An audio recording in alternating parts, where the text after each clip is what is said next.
మల్లె పువ్వు మీద మంచు తుమ్మెదాడే నీ నవ్వునే తుంచుకోనా చీరాంచు మీద సిగ్గు నీడలాడే కుచ్చిళ్ళు అందించుకోనా మోము దాచినా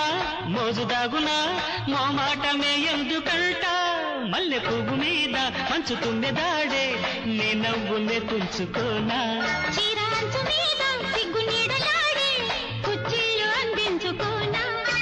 మోము దాచినా మోజు దాగునా మో మాటమే ఎందుకంట నిన్ను ముద్దాడుకుంటా అబ్బ బొద్దు ఉండమంటూ బయట కొంగు చేతికిచ్చి రేగేటి అమ్మాయి గారు ఊరి బయట ఆరు బయట అందకెత్తే జారు బయట లాగేటి అబ్బాయి గారు చలిగాలి సాయంత్రము పడగాలి